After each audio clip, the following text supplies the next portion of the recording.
오늘의 성경 말씀은 호세아 9장 10절부터 17절 말씀입니다.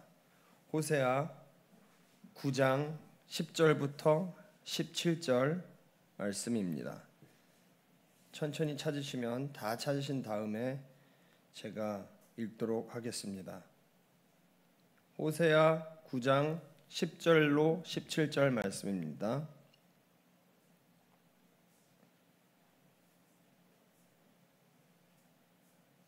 호세아 9장 10절부터 17절 말씀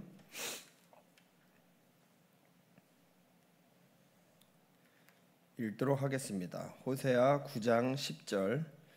옛적에 내가 이스라엘을 만나기를 광야에서 포도를 만남같이 하였으며 너희 조상들을 보기를 무화과 나무에서 처음 맺힌 첫 열매를 봄같이 하였거늘 그들이 바알보올에 가서 부끄러운 우상에게 몸을 들이므로 저희가 사랑하는 우상같이 가증하여졌도다. 에브라임의 영광이 새같이 날아가리니 해산하는 것이나 아이 베는 것이나 임신하는 것이 없으리라. 혹 그들이 자식을 기를지라도 내가 그 자식을 없이 하여 한 사람도 남기지 아니할 것이라. 내가 그들을 떠나는 때에는 그들에게 화가 미치리로다. 내가 보건대 에브라임은 아름다운 곳에 심긴 두로와 같으나 그 자식들을 살해나는 자에게로 끌어내리로다. 여호와여, 그들에게 주소서. 무엇을 주시려 하나이까? 아이 베지 못하는 태와 젖없는 유방을 주시옵소서. 그들의 모든 악이 길갈에 있으므로 내가 거기에서 그들을 미워하였노라. 그들의 행위가 악함으로 내 집에서 그들을 쫓아내고 다시는 사랑하지 아니하리라. 그들의 지도자들은 다 반역자니라. 에브라임은 매를 맞아 그 뿌리가 말라 열매를 맺지 못하나니 비록 아이를 낳을지라도 내가 그 사랑하는 태의 열매를 죽이리라. 그들이 듣지 아니하므로 내 하나님이 그들을 버리시니 그들이 여러 나라 가운데 떠도는 자가 되리라. 아멘. 오늘 설교 제목은 좀 자극적이고 좀 격한 표현으로 들릴 수도 있겠지만 오늘의 설교 제목은 나의 우상 숭배 지수는 몇일까라는 제목입니다. 나의 우상 숭배 지수는 몇일까? 사실 이 우상 숭배라는 것은 매우 심각하고 신중하게 받아들여야 되는 부분이죠. 십계명에서의 제 첫 번째, 너는 나 외에는 다른 신들을 내게 두지 말라. 이니까 우리가 더욱더 이 우상 숭배에 대해서는 사실 굉장히 신중하고 아주 진지하게 한번 생각을 해봐야 될 부분이 아닐 수 없습니다.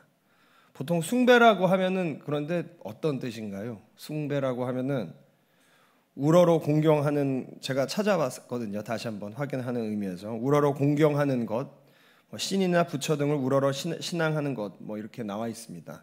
사전에는. 근데 보통 우상 숭배하면은 우리들은 대단한, 우리 같은 크리스찬 입장으로서는 그렇죠. 돼지, 금 같은 거라든지 희한한 어떤 정말 괴물 같은 모습에 막 머리를 조아리는 사람들의 이미지가 떠오르죠. 그래서 좀 웃지요. 우상을 숭배하고 그러나 우리 예수님 믿으면 되지, 하나님 믿으면 되지.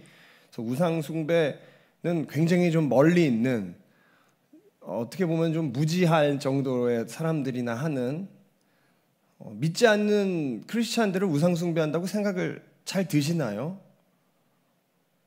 그냥 저 사람들이 아직 신앙이 없거나 너무 똑똑해서 자기를 좀 이렇게 자신감에 차 있는 삶을 사는 사람들이지 우상 숭배한다는 생각이 잘 안 드는 것도, 우리가 우상 숭배하면 일단 떠오르는 우리들한테 그 느껴지는 그 단어가 우상 숭배라는 것이 사실 나랑은 굉장히 좀 멀리 있죠. 네. 알코올 중독 지수라는 말을 들어보셨나요? 이것도 찾아왔는데 제가 좀 읽어드릴게요. 얼마나 자주 술을 마십니까?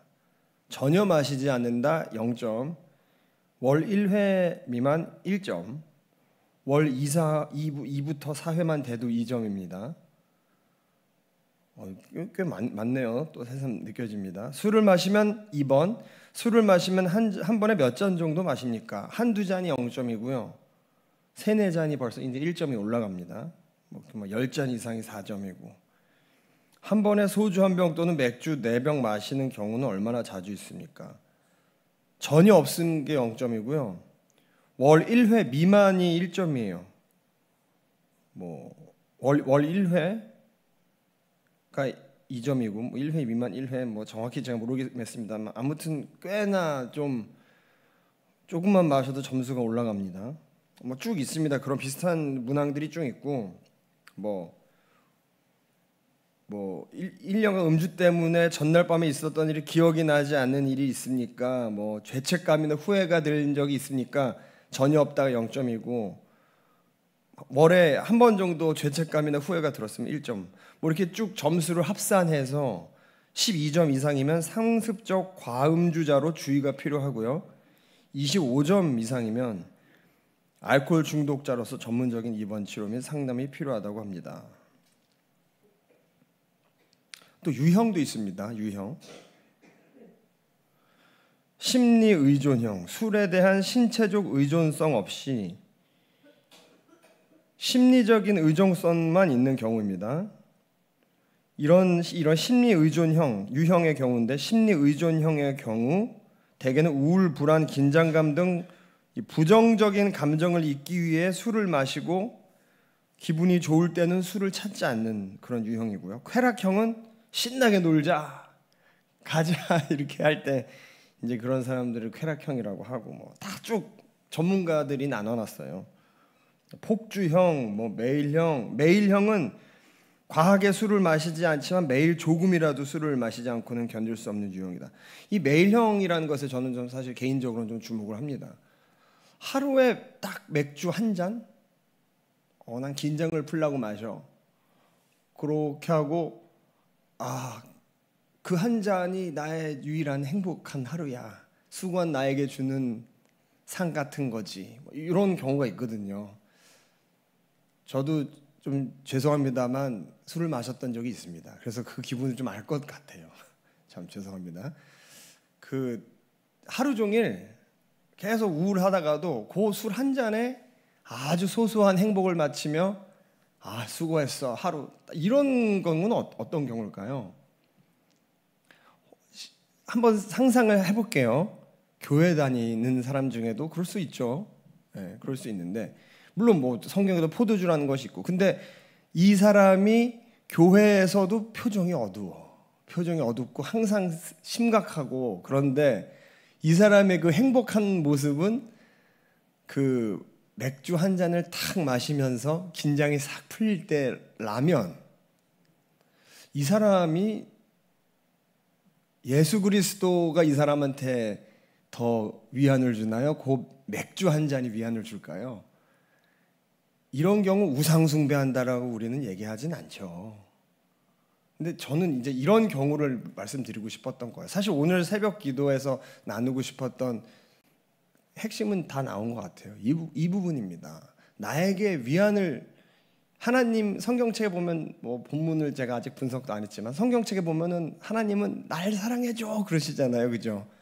그게 하나님이 근엄하게 나를 사랑하거라 이게 아니라 굉장히 정말 열렬하게 질투하신 하나님, 그런 느낌으로 이래도 날 안 사랑할래 나 좀 봐줄래, 이 정도로 정말 사랑 그 자체이신 분인데, 그런 분이 그냥 가득한 교회 와서는 시리어스하고 심각하고 있는데, 집에 돌아가서 이제 오늘 하루 수고했어, 맥주 한 잔 탁 마실 때 긴장을 풀어지면서 삶의 소소한 의미를 느낀다.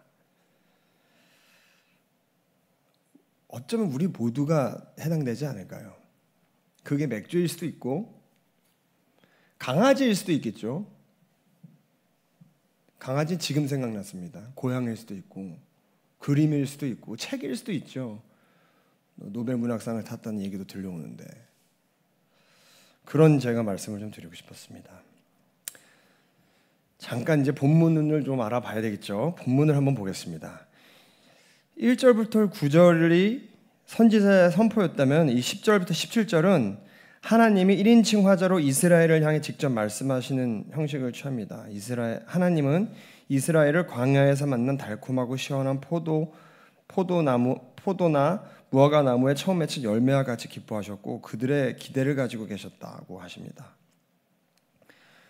광야에서 포도를 만나는 일은 실제로 거의 불가능하고 무화과 나무에 처음 익은 열매는 매우 부드럽고 먹기 좋지만 그 수가 매우 적었다고 합니다. 따라서 이 은유는 하나님이 이스라엘을 언약 백성으로 삼으신 것이 얼마나 특별한 일이었는지를 강조합니다. 이 부분만 봐도 알 수 있죠.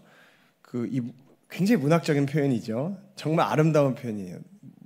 믿지 않는 자들이 얘기할 수 있지만 성경을 최고의 문학 작품이라고 얘기하는, 우리나라에도 노벨 문학상이 나왔다는 그 아주 대단한 뉴스 때문에 자꾸 그런 문학적인 단어가 제 입에서 자꾸 나오는데, 성경이 최고의 문학 작품이라고 얘기하는 사람들이 있는 것처럼 이 표현이 기가 막힙니다. 참 성경을 읽으면 우리가 얻을 수 있는 엄청난 것들 중에 하나가, 내 생각은 내가 어느 정도 알 수 있지만 우리가 하나님의 생각과 하나님이 전지전능하신 건 알겠으나 그분이 어떤 스타일인지 우리가 미루어 짐작할 수가 있잖아요. 성경을 보면은. 이분은 제가 좀 전에 말씀드린 것처럼 그 사랑을 표현함에 있어서도 정말 너무나 우리가 알아듣게, 우리가 느낄 수 있게, 그냥 나는 너를 사랑한다, 막 굵은 목소리로, 하늘이 막 찢어질 듯한 소리로 사랑한다, 그런 게 아니라 뭐라고 하셨어요? 여기서 다시 한번 제가 본문을 보면은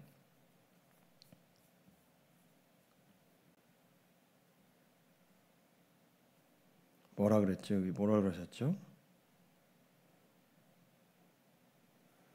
무화과 나무에서 처음 맺힌 열매, 무화과 나무에서 처음 맺힌 열매를 봄같이 하였거늘 광야에서 포도를 만남같이. 상당히 이런 표현은 정말 인간적인 표현이죠, 사실. 그러나 정말로 정말 사랑하는 사람에게 연애 편지할 때 새벽에 이슬 같은 당신, 정말 이 리얼 아주 실질적인 사랑하는 감정을 하나님께서 표현하실 정도로 굉장히 어떤 그런 표현을 우리에게 보여주심으로써 참으로 우리가 그 사랑을 참 알게끔 해주는 그런 구절이었습니다. 9절에서 사사시대의 기브아 사건 이후로 지속된 이스라엘의 죄악을 고발했다면 10절은 더 이전의 광야시대 사건을 언급합니다. 광야는 하나님이 이스라엘과 언약을 맺은 곳이자 이스라엘이 하나님의 사랑을 많이 경험한 곳입니다. 또한 이스라엘이 끊임없이 하나님을 시험하며 반역한 곳이고, 발람의 꾀에 빠져 모압 여자들과 음행하고 그들의 제의에 참여해 하나님의 진노와 심판을 받았던 바알브올 사건이 일어난 곳이기도 합니다. 하나님과 언약을 맺은 그 광야라는 곳에서 참으로 하나님을 배신하는 참으로 그런 일들을 벌였습니다. 이스라엘을 향한 하나님의 사랑, 기쁨과 즐거움, 기대와 환희는 실망과 분노로 바뀌었습니다. 광야 시대부터 시작된 바알 숭배는 호세아 시대까지 끈질기게 이스라엘에 남아 있습니다. 심지어 오늘날 지금 이 순간까지도, 또 저 개인적으로도 은혜 받았습니다 하나님 하고 운전하고 오면서 막 화내고 막 저주를 퍼부는 말을 할 때도 있고, 아유 누가 들으면 어떡하나 할 정도로 왔다 갔다 하는 참 우리들의 모습이 참으로 안타깝습니다. 이스라엘은 풍요와 다산을 바라면서, 참 중요한 부분입니다. 풍요와 다산을 바라면서 이방의 풍요 제의에 참여했습니다. 이 부분이 참 중요합니다. 풍요와 다산을 바라면서 이방의 풍요 제의에 참여했습니다. 하나님이 아닌 우상에게 다산을 빈 그들은 도리어 아이들을 잃었습니다. 이 부분이 사실 굉장히 중요합니다. 기억하고 계세요? 풍요와 다산을 바라면서 이방의 제의에 참여를 하였습니다. 단지 이 풍요와 다산을 바라면서 하면 딱 안 와닿을 수 있는데, 열심히 살았다는 얘기죠. 살아남기 위해서. 누구를 막 악하게 저주하려고 한 게 아니라 이 태어난 인생 열심히 살려고 한 거죠. 그러면서 살기 위해 먹고 살기 위해 이방인의 제사에 참여했다는 거예요.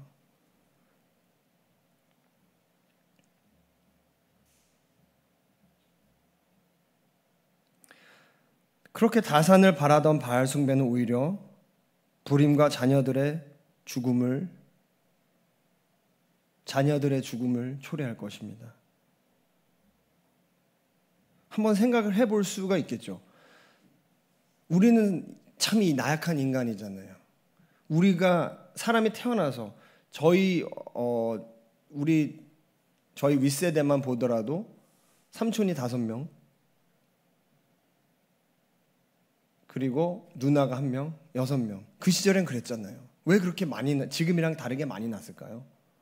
왜 다산해도 아마 그 세대 분들만 해도 더 많이들 이해하시겠네요. 저의 세대만 해도 그렇게 다산이라는 것이 와닿지는 않는데, 왜냐하면 정말 키우다가 돌잔치를 왜 옛날엔 크게 했을까요? 정말 이 대가 끊어지는 일이 허다하였기 때문에 많이 나서 어떻게 보면은 살아남기 위해서 잘하려고 한 거잖아요. 말하자면 잘하려고 열심히 노력을 하다가 제사에 참여한 거죠.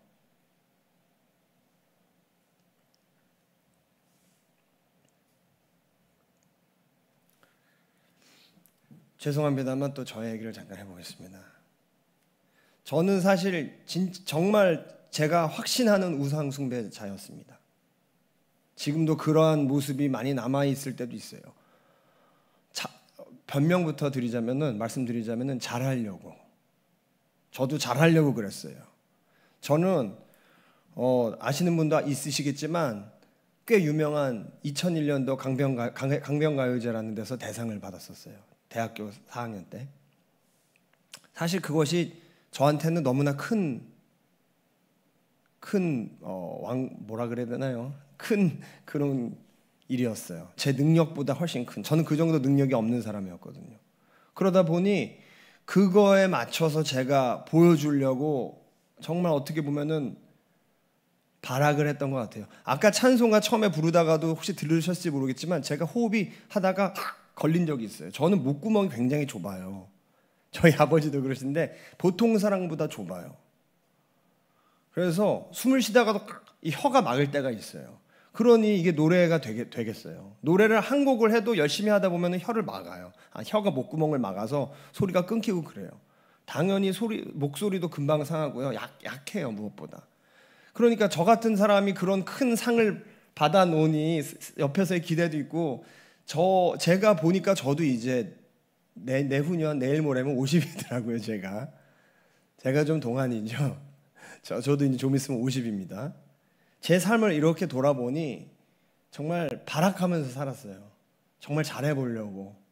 조금 더 좁게 말씀드리자면은 소리를 잘 내려고. 제가 강변가요제 대상을 탄 이유는 있겠죠. 저는 무대 위에서 굉장히 좀 활발하게 잘 왔다 갔다 하고 소위 말하는 끼가 있다는 그런 스타일이에요. 근데 목소리가 안 나와요. 제일 중요한 부분이 안 되니까 얼마나 제가 좌절했겠어요. 항상 언제나 좌절했어요.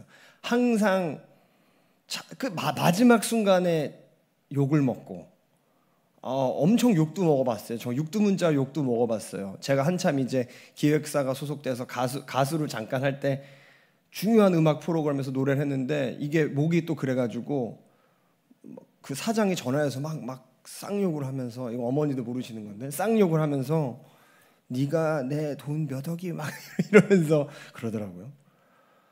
그러다 보니 저는 어느새부턴가 이 위에서 소리를 낼 때 막 너무너무나 불안하고 그러는 거예요. 그러다 보니 어떻게 문제가 되냐면은 군대를 제가 30 넘어서 갔거든요. 군대에서 교회 가잖아요. 찬양을 하는데 제가 찬양하다가 욕을 하더라고요. 그 육두문자를 제 스스로한테인지 하나님한테인지 저도 모르겠어요. 했어요. 막 그런 악한 그런 느낌에. 그게 소리를 우상숭배한 거잖아요. 목소리를. 저는 그거를 너무 놀랐어요. 그러니까 욕을 하고 놀랐어요. 완전 미쳤구나 내가. 그러니까 그런 전혀 말이 안 되는 행동을 제가 하더라고요. 근데 저는 사실 제가 뭐 소리를 잘 내서 수백억을 벌어서 막 그냥 탱자탱자 놀고 막 하려고 한 게 아니잖아요. 정말 속마음은 소리를 잘 내면 이 세상이 내 거가 되면 하나님을 찬양하려고 했어요. 진짜로 그때도 저도 모태신앙 또 꼬레 모태신앙이라고 항상 그런 계획은 있어요. 제일 많이 도와주는 크리스찬이 되겠습니다. 이런 거 있잖아요. 실제로 저한테 분에 안 맞게 내기도 하고 그래요. 실제로. 근데 그런 사람이 잘하려고 했는데 욕을 하고 있더라고요. 제가 그래서 우상숭배라는 것이 얼마나 무서운 건지를 알았어요. 근데 그러나 어떤 저의 몸속에 배인 게 완전히 내려놓기 전까지는 끊어지지 않더라고요. 언제 끊어지냐면 포기했을 때 끊어지더라고요. 제가 뭐 요즘에 이 교회에서 찬양 열심히 하고 하지만 사실 전 찬양팀을 하면서 전 완전히 포기했거든요. 사실은 전도사라는 이 나이에 그죠? 라고 하는 걸 할 때에 이미 포기를 했어요. 사실은. 그래서 담임 목사님께도 찬양팀을 뭐 김세인 전도사는 찬양팀을 맡아야 되겠지. 그래서 제가 아니라 그랬어요. 진짜로. 예. 그러니까 하나님이 하라고 하시더라고요. 그래서 사실은 요즘 들어서 그 어느 때보다 소리가 잘 나오는 게 너무 신기해요. 근데 솔직히 이런 마음도 있어요. 이제 와서 주시면 뭐합니까 하나님, 좀 웃으면서 이제 50인데 이제 어디 가서 짠해도 50인데 뭘 합니까? 근데 아무튼 간에 뭐 별로 상관없어요. 근데 이제는 제가 많이 내려놓은 것 같아요. 근데 이 우상숭배를 저는 그냥 잘하려는 마음에 했었던 거죠. 아이고 참. 마지막으로 문화가 큰 개념일까요? 아니면 종교가 큰 개념일까요? 이런 거는 이제 철학 초보 신학생들 철학 시간 이런 때 배우잖아요. 그 신학이라든지 철학 이런 것이 저는 사실 지금도 정말 이 믿음 자체에는 크게 관련이 없을 수도 있다는 생각을 해요. 그래서 교회에서 가장 1등인 분들은 여기 계신, 공교롭게도 다들 여성 완전 젊지 않으신 분들이 계세요. 이분들이 저는 믿음의 완전 특공대들이라고 생각하거든요. 저도 경험이란 게 있잖아요. 어렸을 때부터 보면 그 남자들은 잘 안 돼. 여성분들 그래도 조금 이제 연배 있으신 분들이 그냥 기도로 하시는 분들, 그런 분들이 사실 진짜 최고인데, 제가 신학 공부를 하면서도 좀 많이 이거가 뭐지라는 생각 많이 했는데 지금 드리는 건 좀 중요할 수도 있을 것 같아요. 문화가 큰 개념일까요? 종교가 큰 개념일까요? 하나님을 전지전능한 분으로 생각하는 리얼 크리스찬 기독교인들한테는 당연히 종교가 큰 개념이에요. 종교가 아니죠. 종교 이꼴 하나님이 문화보다 크게 계시죠. 근데 보통 이제 누군가 전문적인 글을 쓴다고는 요구를 본인이 이제 여기 계신 분들이 어디 칼럼에 연재할 글을 쓰신다고 하셨을 때는 이 세상적인 기준에 근거해 가지고 글을 쓰시잖아요. 거긴 문화가 큰 개념이죠. 문화 안에 여러 가지가 있고 종교도 있고 그런 거잖아요. 우리들은 문화적인 인간이에요. 문화의 어떤 기준 안에서 살고 있죠. 여기서 열심히 산다는 게 무엇을 의미하죠? 이 문화를 받아들이면서 살아야지, 아니면은 딴 사람이에요. 우리 중에 그냥 걸어다니면서도 계속 주여 눈 감고 성경책 막 보고 하면은 벌써 이질감이 좀 느껴지잖아요. 아니면 여러분 이렇게 생각해 본 적 있으세요? 정말 옆에 딱 지하철 봤는데 누가 옆에 손에다가 말씀 적힌 끈을 묶고 있고 이마에다가 말씀을 적어놓고서 이렇게 앉아있는 사람을 봤다고 생각하세요. 정상적인 사람이라고 보세요. 근데 성경에 그렇게 하라고 나와 있잖아요. 그러니까 이게 헷갈리는 거예요, 사실. 지금 21세기 대한민국 세계 10위권 국가이고요. 굉장히 똑똑하잖아요, 모든 분들이. 논리적으로 반박하고 논리적으로 얘기하고 나 이만큼 똑똑해라고 자랑하고, 정말 전 세계 어디 여행 가도 우리나라만큼 잘 사는 데 없고. 우리나라만큼 정말로 인본주의, 정말 포스트 모던의 어떤 이 인간의 똑똑함과 그런 것에 극단으로 가 있는 사람들이 있을까요? 이곳에서 크리스찬들까지도 그러한 성향을 보이는 경우가 종종 볼 수 있습니다. 그렇게 지식을 기반으로 하고, 성경에서는 사실 무모한 일들을 시키시잖아요. 믿음 안에서. 우리가 태어났어요. 아이들이, 저도 이제 아이들이 중학생이 되는데, 저도 사실은 그랬죠. 시험 기간에 교회 가지 마. 아버지가, 가지 말하기보다는 공부 안 했는데 가야 될까요? 말아야 될까요? 물었을 때, 죄송합니다만 우리 집에서는 네가 알아서 이랬어요. 전 그게 너무, 지금도 왜 그러셨나 싶기도 하고, 당연히 데리고 갔어야 됐는데, 저를. 근데 그것이 하나님을 정말 업신여긴다고 본인들은 생각 못 하셨겠죠, 우리 부모님들은. 그것이 공부를 막 너는 공부를 우상숭배해서 너의 자식을 시험 기간에 교회를 안 보내. 이렇게 생각은 안 하잖아요. 그런데 잘하려고 한 거잖아요. 열심히 공부시켜서 훌륭한 사람 돼서 하나님께 영광 돌려야지. 근데 주일날 교회를 안 가는 게 맞습니까? 시험을 빵점 맞을죠. 주일날 교회를 안 가서 시험을 1등을 못하면 걔는 1등 못하는 거죠, 사실. 평상시에, 이런 말 학생들이 싫어하겠지만 평상시에 공부를 당연히 해놔야지요. 그 시대의 다산을, 아까 제가 중요하다고 드렸던 말씀, 살아남기 위해서 처절하죠. 정말 지금처럼 의료보험이 있으니까 무슨 수술을 해요. 그때 병 걸리면 죽는 세상인데 애들을 많이 낳아야 되는데 애가 막 안 드러나고 똑같겠죠. 지금까지 어느 집은 애가 안 나와. 근데 아예 컨셉 자체가 다산으로 돼 있는 신앙을 그 제사를 지내면 그 시절의 사람들은 그거는 굉장히 노력이라고 봤을 수도 있었겠죠.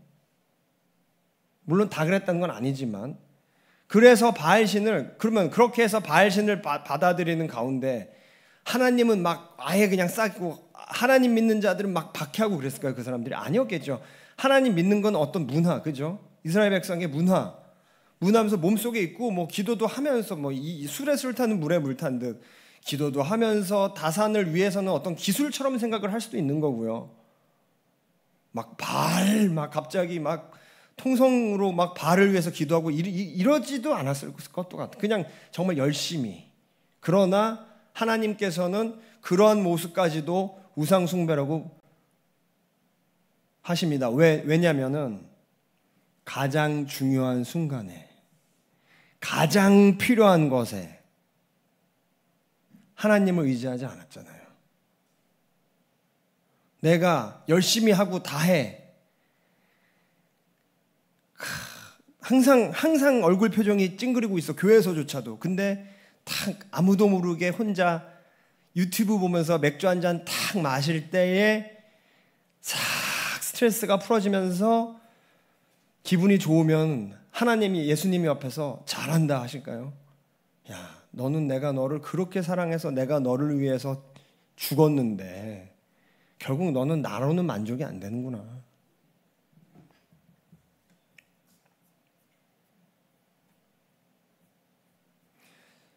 여러분, 잊으시면 안 됩니다. 질투하시는 하나님이십니다.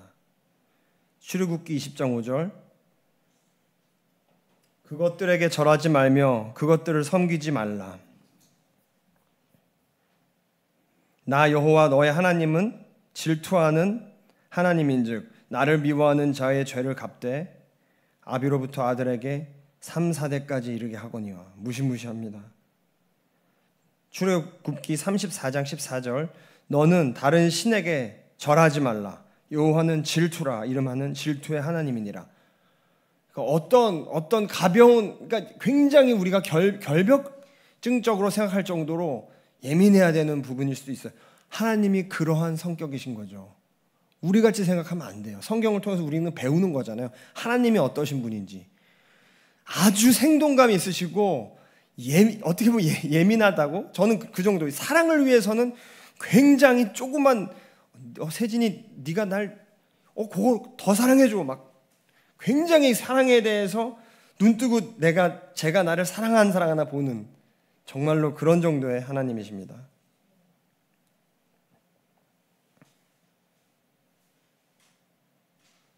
여호수아 24장 19절 여호수아가 백성에게 이르되 너희가 여호와를 능히 섬기지 못할 것은 그는 거룩하신 하나님이시여 질투하는 하나님이시니 너희 허물과 죄를 사하지 아니할 것임이라.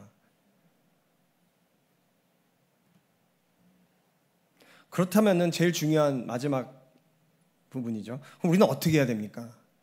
우리가 문화 안에 있는 사람이고 좀 너무 참 이러지도 저러지도 그냥 다 관두고 그냥 우리 예배만 드릴까요?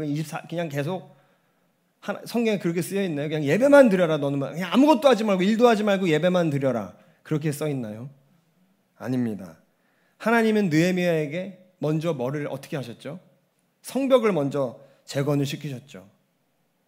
피날레로 복음을 깨닫게 하셨습니다. 하나님은 무조건 세상을 무시하라고 하지 않으시죠. 이 또한 하나님의 말씀입니다. 세상 속에서 그 문화를 따라갈 수밖에 없는, 따라가야 하는 상황도 생기겠죠. 첫 신입사원이 회사 갔는데 회사에서 저기 회식 가자 그런데 얼마나 떨리겠어요. 아닙니다. 저는 물론 그런 사람도 있어요. 근데 그렇게 안 했다고 하나님이 그냥 버리고 끝나는 건 아닙니다. 그러한 상황 속에서 그렇다고 술을 마시라는 건 아니고요. 어쩔 수 없는 그 상황 속에서 우리가 삶을 살면서 이 문화가 하나님하고 반하는 그 상황 속에서 우리는 치열하게 싸워야 됩니다. 눈을 뜨고 깨어 있어야 됩니다. 저는 그래서 술을 마시면 안 된다고 생각하는 거예요. 이게 전쟁 중, 완전 전쟁. 태어나자마자 태어난 그 순간부터 우리 하나님 만난 날까지 우리는 전쟁이거든요. 전시 상황에 지휘관이 술을 마시면 안 되겠죠. 우리는 지휘관이에요. 믿지 않는 자들이 세상에 많거든요. 눈을 뜨고 전신 똑바로 차려야 되는 사람들이잖아요. 우리는. 그래서 술을 마시면 안 되는 거예요. 술을 요만큼이라도 마시면은 이 예민함, 정신이 혼미해지거든요. 성경에는 죽게 된 자에게 술을 주라고 하시잖아요. 정말 그거는 마취제, 몰핀 같이 그런 거잖아요. 싸움에서 언제나 우리가 이기는 형국입니까? 이 세상에서 싸울 때 밀릴 때도 있고 전진할 때도 있고 그렇습니다. 그러나 우리는 결과를 알죠. 우리는 승리할 것입니다. 왜냐하면 예수 그리스도가 제 등 뒤에 있거든요. 내가 해야 될 것은, 우리가 해야 될 것은 이 전쟁 속에서 막 밀릴 때도 있고 앞으로 갈 때도 있고 내가 실수할 때도 있어도 항상 예수님 붙잡아야 됩니다. 예수님 항상 붙잡고 그때 예수님보다 더 좋은 게 보여요. 예수님을 잊진 않았어. 하지만 더 좋은 거를 잠깐 이용해서 이걸 이겨보자. 이러면 안 된다는 거예요. 그게 보여서 실제로 그걸 좀 사용해도 안 돼. 잘라버려. 안 돼. 죄송합니다. 바로 회개합니다. 예수님 이름으로 바로 회개하고 계속 이 전쟁을 하는 거죠.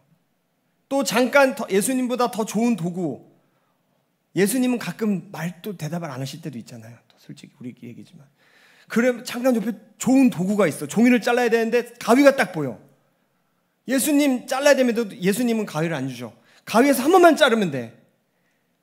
그때도 예수님. 그래도 예수님. 쉽지는 않을 수도 있죠. 그래도 예수님. 무조건 예수님. 때로는 가위로 잘랐어. 나도 모르게, 나도 알게 모르게, 나도 모르겠어. 근데 잘못은 잘랐어. 죄송합니다. 하나 예수 그리스도 이름으로 회개합니다 하고 다시 전쟁. 마지막 날까지. 김준호 목사님이 전 설교 때 가끔 하시는 말씀 중에 신앙의 천재들 얘기를 말씀하시죠. 평상시에도 하나님의 위대하심과 그것을 느끼는 자들 신앙의 천재 이렇게 말씀하시잖아요. 너무나 정말 무슨 말씀이신지 알 것 같아요. 저가 그러지 못해서. 보통 사람, 저 같은 사람은 죽게 됐을 때 그때가 언제죠? 다 필요 없을 때. 우리가 아기 때 태어나면은 엄마만 있으면 되잖아요. 근데 살면서 이것저것 보고 좋은 거 보고 하면서 엄마보다도 세상이 더 많이 필요하죠. 그러나 가장 태어나자마자 그거보다 우리가 마지막 전쟁의 마지막 피날레, 그 영광의 그 전쟁의 최고의 그 순간, 누구나 맞이할 그 순간에는 우린 예수님밖에 필요하지 않아요. 그거는 동의하시잖아요. 그렇지만 평상시에 살면서도 우리가 예수 그리스도를 어떠한 상황에도 지키는, 오늘 우상숭배를 하지 말자는 주제로 이런 설교를 준비해 봤는데요. 결국에는 나의 지수는 참 조금 나올지도 몰라요. 우상숭배 지수가. 왜냐하면 살면서 많이 흔들리니까요.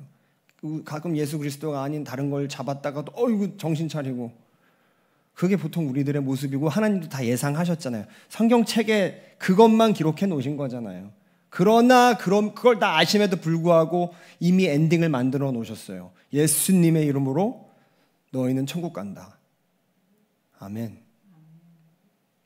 기도하시겠습니다. 하나님 아버지 감사합니다. 저희는 어찌 보면 참으로 나약한 존재로 정말 예수님 하나님 아버지께서 나에게 주신 그 사랑을 잘 모르고 또는 외면하고 세상에 더 이득이 되는 것을 좇을 때가 많이 있는, 참 말씀드리기 뭐하지만 우상숭배하는 존재입니다. 나의 죄를 용서하여 주시옵소서. 주여. 10계명의 제1계명을 정말 하루에도 수없이 어기는 저인 것 같습니다. 저라고 말하기도 힘들 정도로 참 하나님 앞에 부끄럽고 죄송한 때가 너무나 많습니다. 그러나 하나님 아버지, 하나님 그렇게 하셔서 당신이 이 땅에 오셨습니까? 구약 때 그렇게 당하시고도, 그렇게 인간에게 당하시고도 안 되겠다.